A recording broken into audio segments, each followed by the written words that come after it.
Welcome aboard, Giants fans, to episode 75 of Talk is Cheap, our New York Giants podcast right here on NJ.com. I'm Joe Giglio, joined as always by Dan Duggan, by James Kratz. They cover the Giants for NJ Advanced Media. They were at Heinz Field on Sunday afternoon to watch the Giants lose their first game in a while, 24-14 at the hands of the Steelers. The Giants dropped to 8-4. The conversation has now changed around the Giants as they were high for a long time, and I think a dose of reality set in what the Giants might be, at least for this moment, as we head into the final stretch of the season. James, we'll start with you. There's been a lot of doom and gloom around Giants fans, it seems, for the past, we're doing this podcast on a Tuesday morning, whatever hours since you guys were there on Sunday evening. When you were watching that game, were you surprised at the result, James? And two, do you feel there's real reason for concern as we go forward with the final quarter of this season? No, I was not surprised by the result, and definitely I think there's concern. I mean, I don't know about you guys. I think we talked about it in the podcast, and a lot of fans got at us on Twitter and in the comments on NJ.com. I mean, the signs have been here for a while now that this sort of game was going to happen. I mean, they had a 6-game winning streak. I mean, think about it. So they started with the Ravens when Odell had a transcendent performance. Then Landon Collins has a major individual performance, wins the game basically on his own in London against the Rams. They beat the Eagles and the Bengals, two teams we thought were good, but we're now learning are really not any good. And then they played the Bears and the Browns, two of the worst teams in the NFL, and they were kind of lackluster in victory. So you add up those 6 wins, and throughout the whole streak, the defense gave up too many big plays, and the offense was mediocre and inconsistent. And so now all of a sudden they go to Pittsburgh on the road against a playoff caliber team, and they did the same thing they've done for the last 6 weeks. They just got smacked because they actually played a team that's worth something and has a chance to go to the playoffs. So I don't know why people were so surprised about this. I thought the signs were coming. And yes, people should be concerned. Look, I think the Giants will make the playoffs just because it's really difficult to start 8-3 and completely collapse. And I think if you look at the schedule ahead, Dallas on Sunday night is going to be very difficult. I think a lot of Giants fans need to realize that, yes, the Giants beat the Cowboys in week 1, and that's great, and that's something you definitely can hang your hat on. This Cowboys team is drastically different. I mean, think about it. Ezekiel Elliott and Dak Prescott were playing their first games in the NFL in week 1. They're now MVP candidates. This is not the same Dallas team. It's not the same Giants team. So I don't think you can say, "Oh, we beat the Cowboys, we can do it again." I mean, they might beat the Cowboys, but I think they're going to face a very different, much improved Dallas team on Sunday night. But I think it's pretty clear the Eagles have quit on Doug Peterson, and I don't think teams don't usually quit on their coaches and then decide to play for them again down the stretch, especially on a short week on Thursday Night Football. So I look at this Giants schedule. I think they got to get to 10 wins to make the playoffs. I still think they can do that. They beat the Eagles in Philly. And if they can't beat the Dallas Cowboys and beat the Lions at home, I think that's a game they should win. So I think they're going to get there, but there definitely should be concern because at the end of the day, this Ben McAdoo said maybe one of the most honest things he said all season, where he basically said, "We are what we are. This is what the Giants are. They can still make the playoffs and maybe win a game in the playoffs if they get lucky, but this is what they are." And I don't know why people are surprised. We've seen it for 6 weeks. All the signs were there. People got, winning cures everything, and they got caught up in the winning. But now they've lost, and we've finally seen them for what they are. This is what they've been the whole time. Yeah, they have been. And offensively, that's a scary proposition when you think about Ben McAdoo's quote, you think about what we saw on Sunday. I mean, 16 first downs, less than 200 yards passing. I mean, the pass-to-run ratio was off the charts bad, but that probably was more of a product of them being down. 0 targets, 0 catches for Cruz, the offensive line issues. Dan, I mean, you've written about the offensive a lot, and we talked about it last week. I mean, it feels like this unit, and James said a few minutes ago, the Cowboys are drastically different. Well, I remember we talked after that Giants game in week 1, and it was like we all expected the offense to take off, and there were positive signs because the defense played well. But, I mean, they are what they are is maybe the most telling quote of the season from McAdoo, as I paraphrase it, to what this Giants offense is. Yeah, it's funny. You even want to go back to the preseason. Remember, everyone was saying, "Oh, don't worry, it's just the preseason." And we really haven't seen any growth, any strides, really anything new. That's the thing. I mean, I know I'm a broken record, but I mean, at least maybe now people are finally starting to see what I've been kind of, hinting at, that there were some warning signs that you can't play this poorly on offense and expect to beat good teams. I mean, you can get by against bad teams because, again, like James said, Odell might take over a game, or the defense has really carried the team throughout the season.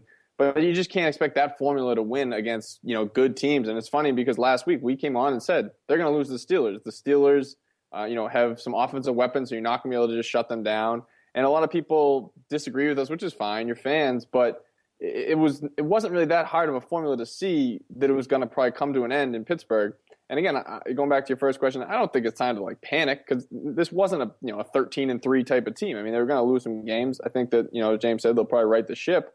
But the offense, it's just really amazing to me that you have an offense that was so effective the last 2 years under McAdoo to just completely devolve into this predictable, ineffective offense. I understand why it's happening, why they're not scoring is because everything is the same. And I mean, look at how Pittsburgh, they move Brown around. They're running jumbo formations. They're running bunch formations. The touchdown they got was because they'd set Landon Collins up with wide receiver screen, and all of a sudden the tight end, releases and goes deep. Where are those types of deceptive plays and signs of really impressive game planning? You just don't see it. And they just don't have good enough personnel to say, we're going to line up in 11 personnel, and we're going to get in the shotgun, and we're going to run it down your throats, and we're going to pick you apart in the passing game. They're just not talented enough to do that. So I think, Sunday's game was probably a little bit of a, kind of knock things back to reality. But at the same time, I don't think it's time to sound the alarms and the team's going to, fall apart.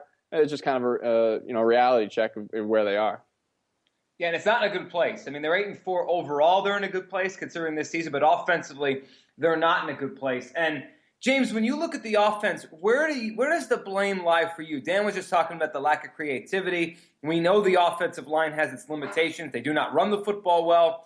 Eli has had some very spotty games this year, which he usually has a couple of those a year, but there's been some blame cast on him.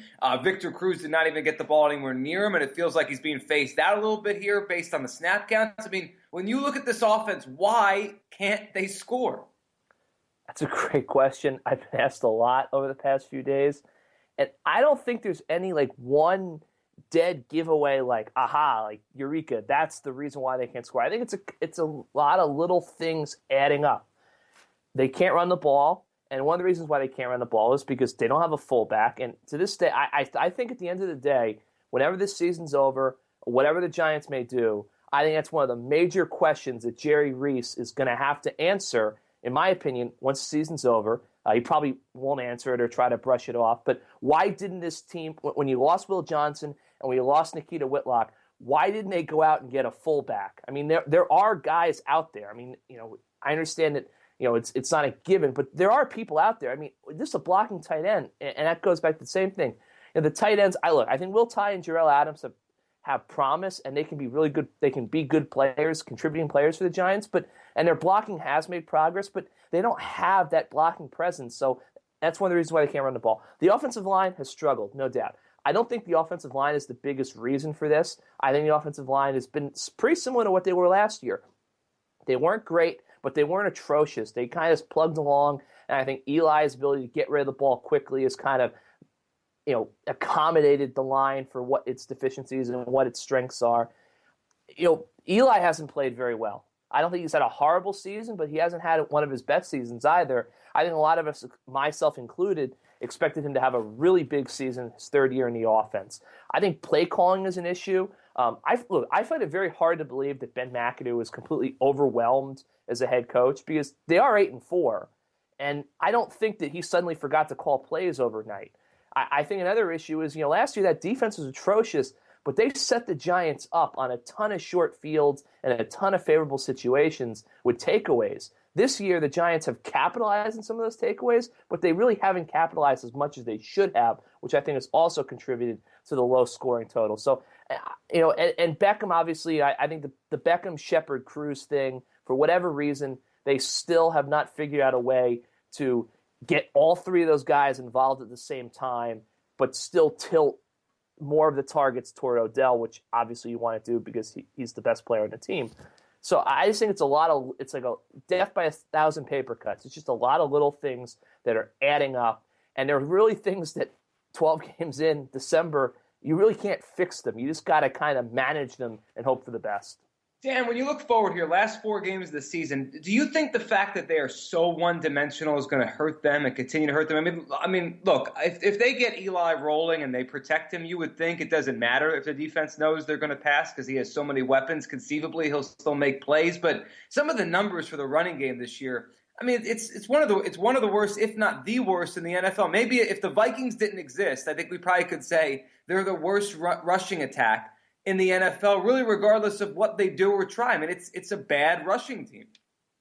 Yeah, I mean, I don't see any reason for optimism that's going to turn around at this point. Especially you got, I believe it's 3 defenses in the top 11 in scoring defense coming up. So it's, you kind of went through the soft part of the schedule. That was the time you expected to see the improvement. There's no reason to believe it's going to change because they're not changing what they're doing. Like Eric Flowers isn't suddenly going to become a great left tackle overnight. Rashad Jennings isn't suddenly going to become this, Le'Veon Bell, for an example of, you can see the difference in those 2 running backs. My goodness, on Sunday. I mean, they are what they are personnel-wise. So people keep a lot of people agree with what I've been writing about the offense being too predictable. The pushback I've gotten is, well, this is all they have. This is the personnel they have. What do you want them to do? Well, that's the problem. The personnel, again, isn't good enough to overcome such a vanilla scheme. So just maybe, I don't know if it'll work or not, but if you don't try, we won't know the answer. Maybe mixing it up will yield some results. I mean, I think when they've even used these 2 tight end sets very sparingly, they have been pretty effective. I mean, it's not good enough that you're going to say, oh, we'll just scrap the 3 receiver sets because we're so dominant in this 2 tight end set. But I just think there is something to be said for just giving the defense a different look. Oh, we haven't game planned for this. I mean, the Cowboys, do they even have to change their game plan from what it was going into week 1? You know what I mean? It's just the same thing over and over. And, there's that Einstein quote, you can't do the same thing over and over and expect different results. So I don't know. I mean, I'm kind of at a loss. I mean, I don't think Ben McAdoo's a dumb guy. And I mean, he had success in the last 2 years and he doesn't give any, enlightening answers. He just says, oh, this is our best package. Well, I mean, there's no evidence that supports that when, you're ranking so low in all the offensive categories when you have weapons like Odell Beckham and Sterling Shepard and Eli Manning, who, as James said, hasn't been great, but you still take him over probably half the quarterbacks in the league at the very least. So I don't know. I mean, it's getting to a point where, with 4 weeks to go, I don't see any reason to think that suddenly it's going to click, but that seems to be the hope they're clinging to. And I was going to say, they've ran a good amount of 2 tight end sets last season. And, now that Larry Donnell has kind of been phased out, although, I think fans got to give Larry Donnell a break. He's in there for 1 snap after a month of just in hiding, on the bench, and they throw his way. That's the thing about McAdoo. It's like, and I think it gets back. I'm sure we'll talk about the Cruz target stuff. Like, if Eli thinks the guy is open, he's going to throw him the ball. And I think it was a perfect example on Sunday. Larry Donnell, his first snap in weeks, down in the red zone, he throws the ball at him. Obviously, unfortunately, Lawrence Timmons was in between the 2 of them. Larry was open. But, I just think Dan's right. This is the personnel they have, and it seems like they have to do something different to make this work, and they just don't seem to be able to do it. And they'll do little different things here and there in a game, and it'll work. And it's almost like, okay, this is working. Let's go back to what's not working. It's very odd. It is odd. And James, a few minutes ago, you mentioned McAdoo, and he had success here. This isn't like a new guy coming in and a new system that no one knew if it could work, or he did something somewhere else as like an assistant coordinator or a quarterback's coach. He had success with this offense and this quarterback and a lot of these same weapons, and now it's not happening. And we see this sometimes when a coordinator becomes a head coach, the success isn't there. His team is having success. It's not like, the offense is doing well, but they're 4-8. The team is doing well overall, but his side of the football, his thing, isn't working. I mean, do you put any of that in maybe he's more distracted now because he's the head coach and he's not putting as much time into his offense and his game planning? Or do you think he's doing the same things and it's just stopped working now? Personally, I don't know Ben. I don't know him terribly well. I mean, not like we're best friends, but I just don't see Ben as a guy, from what I know about Ben and my interaction with Ben, as someone who, if that was the case, if he truly wasn't able to put enough emphasis and focus into the offensive game plan, I truly think that if he felt that was the case, he would do something to fix that. I just have a hard time thinking that he's not, he's a workaholic. He's always working. He's no nonsense. He's football, football, football. I just find that to be tough, that's the issue. And he's had multiple junctures throughout this season where people were saying, are you going to give up the play calling to Mike Sullivan? And he's said, well, we're putting it on the table. Now, who knows how seriously that actually was on the table. But I feel like 12 games in, you can't change the play caller.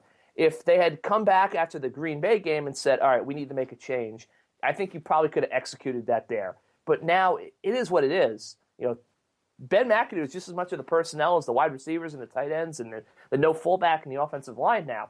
They've got to stick with it. They just have to find a way to fix it. And I think that he does do creative things from time to time, and they usually work. They just don't seem to do those things as much as we would think they should.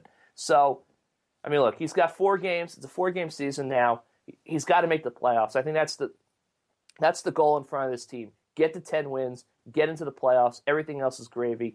Anything below the playoffs, in my opinion, as I said a couple weeks ago, given the fact the way they started, is a colossal failure. I'll jump in. I disagree with the premise that he can't possibly be putting the same amount of time into game playing. It's just there's only so many hours in the day. I don't think McAdoo has gotten fat and lazy as the head coach. I mean, again, he said last week he doesn't talk to basically his friends during the season, so that tells you kind of how focused this guy is. So I don't think it's because of a lack of effort. But there's just so many hours in the day. Even if you work 20 of them, well, maybe you're working 20 of them just on offense last year. Now you got to deal with, what Odell says about the officials, or Victor Cruz is unhappy with his touches, or, the defensive, side of the ball, special teams. There's just so much more on your plate. You got to talk to us, 3 or 4 times a week, which is clearly one of his favorite pastimes. So I don't think he has neglected the offense because he's not working as hard. I think it's just, again, there's only so many hours in the day. I think you have to wonder, what does Mike Sullivan bring to the table here? Because it doesn't seem like, he's put much of an imprint on this offense. And I don't know if McAdoo doesn't, trust him to have a little more freedom. But, I mean, obviously coaches around the league do call plays. I'd say there's probably mixed results. I don't have, all 32 who does what. But, it doesn't work for everybody. And as a first-time head coach, first year, I don't think it's a shock that, his side of the ball has probably taken a little bit of a decline. I mean, even Spag said when he was with the Rams that he realized it's a lot to do to try and call plays and be the head guy, and I think that it shouldn't be a big shock that the offense is suffering a little bit. Let's jump to the defense here because we beat up the offense, I think, enough here. Look, the offense was bad. That was the story of the game. You had a story, James, though, about the defense and one of their weaknesses, if not their biggest weakness this season, which has been covering tight ends. And the Giants really, I think, have struggled with this forever, but it's been even more so in 2016. And you had some of the numbers there. And I took a look after you were done reading your piece at kind of just trying to project, like, what tight end has put up the numbers the Giants have allowed to tight ends when you add it all together. I mean, it's like every week they're turning every tight end into Travis Kelce or Greg Olsen, whoever you think the best tight end right now today is in the NFL. And then you look at the schedule down the stretch, this feels like it's a worry. Witten, Zach Ertz, who's had big games against the Giants in the past, Jordan Reed. This feels like this is going to be a theme, as this season goes along. They don't stop tight ends. No, they don't. And I think that, Ben McAdoo kind of had, I think we talked about it before the Bengals game or after the Bengals game, he kind of had an enlightening quote, when I asked him about, why he thinks the tight ends are so difficult from an offensive perspective for the Giants defense. And he basically rattled off, well, they're too strong for cornerbacks, and they're too quick for linebackers, and they're too big for safeties. And it was kind of, my first reaction was, one, the Giants, and this is something we'll talk about as the season ends, they really need to get themselves a Zach Ertz or a Jason Witten. Obviously not Jason Witten, he's a Hall of Famer, but they need to get themselves that sort of dominant tight end who can take over passing games, because that's what I really think this offense is needing above all else. And two, look at the Giants defense. Landon Collins, great season. Andrew Adams has been a revelation as an undrafted rookie. They aren't really great cover safeties, although Landon Collins and Adams, I think, have improved a lot in that area. Look at the linebackers. With the exception of Keenan Robinson, they don't really have any great cover linebackers. I think that guys like Eli Apple and DRC and Janoris Jenkins are going to make plays on tight ends, but there's also a strength concern, especially with some of the bigger guys. So I don't know what it is about the Giants, but I understand they don't have the personnel matchups, and that's an issue. But it's sort of like with the offense. This is what you have. this is what the other team has. You have to find a way to make it work, because this every week going in there and having a tight end wreck the game, it's not going to get it done. Yeah, the tight ends have been an issue, and it's killing their defense because they're playing well in almost every other area, but the tight ends seem to just get them no matter what they do elsewhere. And that's interesting, James, when you say I'm sure McAdoo probably in the back of his mind would probably like to have one of those type of tight ends for himself as we move forward with this offense. All right, this last couple of days has been just beat up the Giants after their first loss since October. Both of you, I want to answer this because it's an interesting thought as we move forward to the final quarter of the season. Have people been too hard on the Giants the last couple of days, Dan? I mean, the performance was not good, but in terms of what it means, in terms of some people maybe should have saw it coming. I mean, they were 6-point underdogs. Do you think it's been overreaction, or do you think the concern and the anger Giants fans have is justified because it was a big test for them, their first time playing a good team in a while, and they failed it? Yeah, I mean, it's a good question. I guess it kind of depends on your perspective, because if you thought that this was a Super Bowl team, I think you were a little bit deluded. But I mean, as I've said, I think they can still make a run in the NFC. I don't think there's a lot of great teams, but I think if you looked at that game, again, they were 6-point underdogs for a reason. I think that was going to be a tough game no matter what. I mean, they're on a 6-game winning streak. They're going to lose eventually. So yeah, I don't think you should all of a sudden dismiss this team. I think it's an overreaction to think that they're not going to make the playoffs now. I mean, they do have a tough schedule. There's really no gimmies. I mean, obviously, as James said earlier, Philly is looking like they might have thrown in the towel, but you still know that's not going to be an easy game. But, they got 4 games left here. So I think that 2-2 gets them in the playoffs. And if you just look big picture, I mean, if they go 10-6 after going 6-10 in the past 2 seasons, that's an unmitigated success. Now, the fact that they got off to an 8-3 start, they probably inflated expectations a little bit because, again, this was never a great team, but you kind of get caught up in the winning streak and you start looking at, we can catch the Cowboys. And I think fans probably maybe thought they were, overestimated them a little bit. But no, I don't think, Sunday's loss changes a heck of a lot for me. I mean, again, a lot of these problems have been there. Credit them for overcoming them. I mean, again, you don't. There's no real style points in the NFL. I mean, a win is a win. Most games are close, and they found a way to win most of those.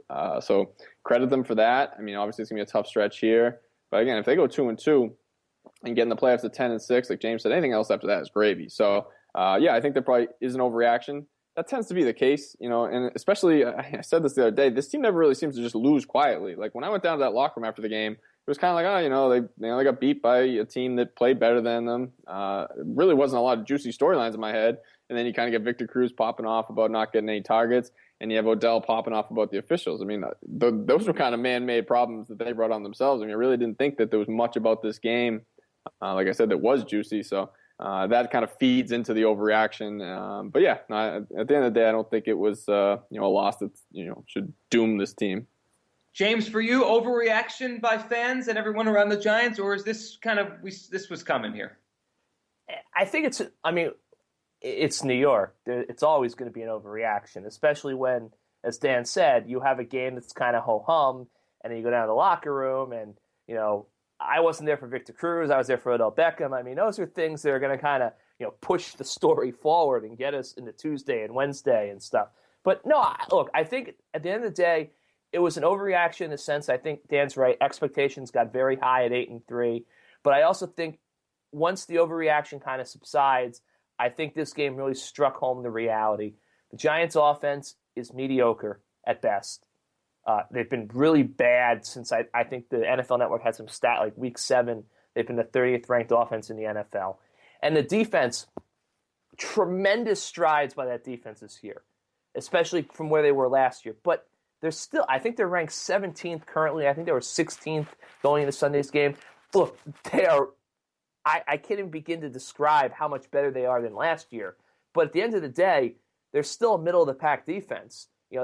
And I think after the 6-game winning streak and the way the defense kept them making big plays, people were acting like they were, this dominant defensive front that cannot be stopped. Well, no, they're not that. They're a middle-of-the-pack defense, which is exactly what I think anyone would have hoped for and expected after being 32nd last year. I think we discussed this before the season started. If they can get to be ranked 16th or thereabouts, that's a tremendous success for Steve Spagnuolo and that unit. And they've had that. They've been very good, but they're still a middle-of-the-pack defense. They're not a dominant top 5 defense. And I think that we started to see that a little bit on Sunday. They gave up too many big plays, great run defense that can be worn down, as Le'Veon Bell showed, if they're on the field too much. Pass defense is vulnerable. So I think, of course, there's an overreaction because you look at the Cowboys coming up, you look at the tough schedule. People are worried they're going to blow this again and miss the playoffs for a fifth straight year. And that's on the table. I don't think they will, but it could happen. But I think it's a little bit of an overreaction that's going to lead into people realizing this is what this team truly is. Let's meet our expectations, get to the playoffs. Everything else is gravy at that point. It's a success if they get to the playoffs. I think that's what the goal for the fans, that's what your energy should be on. Just get to the playoffs and see what happens. I'll throw in something real quick. I think in some ways 2007 and 2011 were like the worst things to happen to this franchise and fan base because everyone thinks that, you just have to get in the playoffs to win. It happened those 2 years. It happens every now and then. If you go back and look at the Super Bowl winners, they're usually teams that go 14-2, 13-3, 12-4, and there's a reason for that because those are the best teams. So, obviously you wouldn't trade back 2007 and 2011, under any stretch. But it does kind of inflate the expectations around here. Like, this team, they'll find it. Well, no, usually if you're, a mediocre team all year, you're a mediocre team in the playoffs. They kind of buck the trend there. But I just think that's funny because I've noticed that so much where it's really not how it usually goes. But this franchise, can say, well, it's happened here. So it does seem to kind of change the expectations a little bit. Dan, before we move on, and James, you could finish your thought on this. As you said that, Dan, I thought of it. I always found it ironic to add to what you just said. The best team I thought Tom Coughlin had with the Giants was the 2008 team. And if Plaxico Burress doesn't shoot himself in the leg, like that team was the number one seed in the NFC. I thought that was the best team he had. They didn't win a playoff game. And then I think their 2010 team went 10-6 and had a really good defense and was playing well at the end. And they lost that game where the Eagles had that crazy comeback with Deshaun Jackson. And I thought that team might have been better than either of the Super Bowl winners, and they didn't get in at 10-6. So, it doesn't, I think it has warped the perception of the Giants and what they could do with, in the Eli Manning era, because two of their better teams didn't even do anything, and then two of the other ones won the whole thing. Go ahead, James. Well, I was going to say, one of the things that I always thought was funny is that the 2007 team, I think, was like 11-5. They were a really good team that was in a division with a 13-3 Cowboys team. So I understand that obviously being the 18-0 Patriots kind of adds that underdog mystique, but that wasn't an accidental champion. I think you could kind of say the 11 team was. That was a good football team. And the other thing I was going to say, look, if I hear one more person tell me that the Giants in 2011 won the Super Bowl with the 32nd ranked rush offense, two things. I think they averaged close to 90 yards rushing that season. I think the Giants, this team is at around 75 currently. I'm not sure. I haven't checked the updated stats of the Steelers game. And the second thing is, I went back and checked.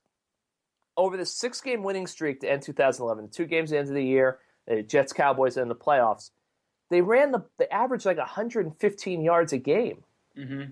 So they got better running the ball that year. They got better running the ball. So look, I think too many times with the Giants, when they hit a situation like this, it's just let's open up the big blue book of bedtime stories and talk about what happened in 2007 and 2011, and it's just not applicable.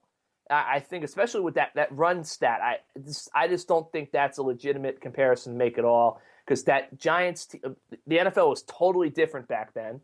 I mean, it was a lot more of a running league at that point, and two, that they were better in yards per game at being at 32nd. They were ahead of where the Giants are, pretty significantly ahead now, and they ran the ball extremely well down the stretch. And I don't see this Giants team suddenly becoming a rushing machine down the stretch. So I just want to say, as Dan mentioned, the 2007 and 11 teams, let's stop with that 30-second rush stat, because it doesn't apply. And also with that 11 team, Eli was playing at a ridiculous level. I mean, they get 8 fourth-quarter comebacks and almost 5,000 yards passing. So right now, he's not playing at that level. They had that guy to bail them out of a lot of bad situations that maybe other situations created during games. All right, guys, let's look ahead. Sunday night, you guys will be there at MetLife Stadium.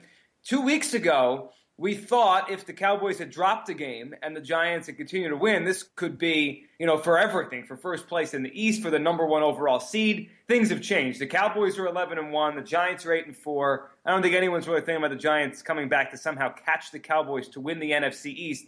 But it is a big game. It is a marquee game. And I think that it is a game that if the Giants win or play them close or outplay them, we could keep it in the back of our mind because if somehow, some way the Giants win a first-round game and go to Dallas in the second round, we'll all say the team that played the Cowboys the best all season long was the Giants. Dan, thoughts on this game, this matchup, and maybe how things have changed the last, 12 weeks or so?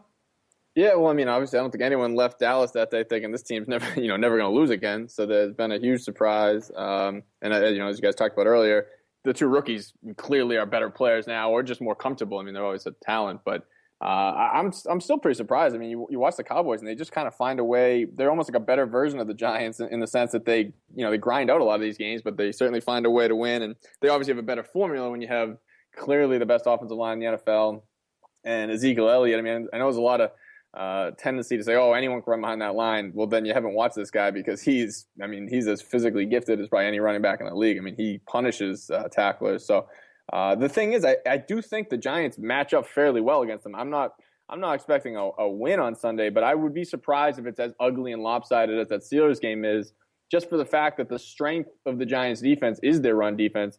And even Le'Veon Bell, I mean, he had 118 yards, but only 4.1 yards a carry. He had to work and grind for those yards, and even got a lot of them late when they were really kind of wearing down the Giants. But I think again, they do match up well because of their run defense.